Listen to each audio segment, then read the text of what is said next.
Hi, my name is Monia Hussein, and this is my Lab 3 report, The Black Hole. Here is an overview of what I'm going to do. I will go over the purpose of the lab, fundamental principles, experiment setup. Then I will show my code results, and models. Lastly, I will answer the what if questions. The purpose of this lab is to find the mass of a black hole by analyzing a star's orbit. We use this data to find the initial velocity the ship must have when it leaves the surface of the planet to fly around the black hole without crashing on the planet it was launched from, or the black hole. These results are a preview. I will show how I acquired them after we discuss the fundamental principles and experiment setup. But in part 1, the system is the black hole, surroundings is the star.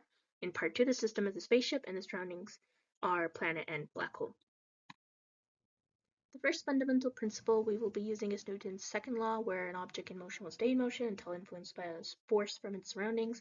Here we have F net equal change in momentum over the change in time, or the net perpendicular plus the net parallel force. Here's the formulas for perpendicular and parallel net forces. And lastly, we have the universal gravitational force formulas. This is the magnitude of it. Experimental setup. Assume that the only force acting on the spaceship at the start is the gravitational pull from the black hole, meaning the net force is equal to the gravitational force.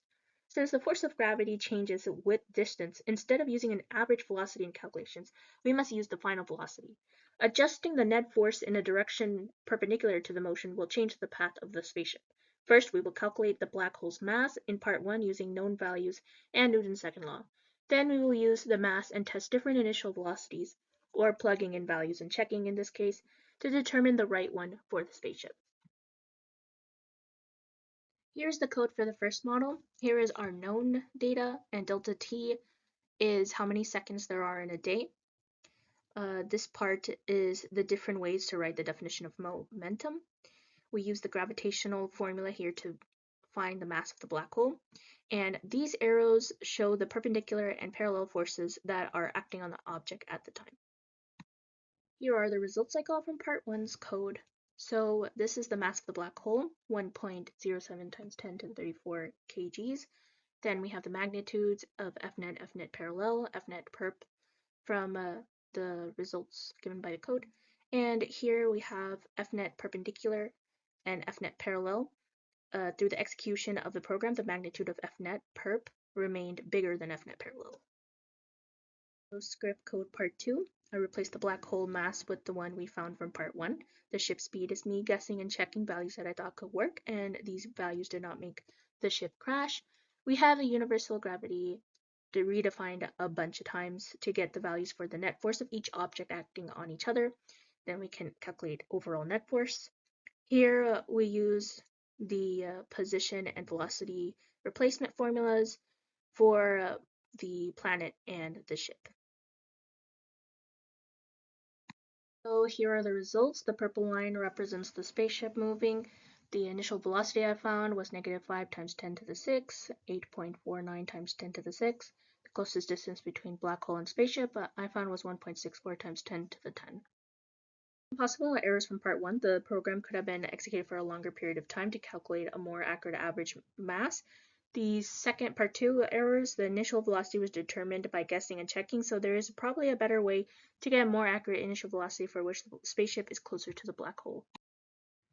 What does it mean? Even though the magnitudes of the net force and its components, parallel and perp, are equal to the magnitudes of the rate of change of momentum and its components, they can be calculated differently. The net force is found using mass times acceleration, which includes all the forces acting on the object. In contrast, the change in momentum is simply the difference between final and initial momentum, which can be calculated using mass times velocity. As a result, solving for the change in momentum is typically easier when several forces are acting on the system.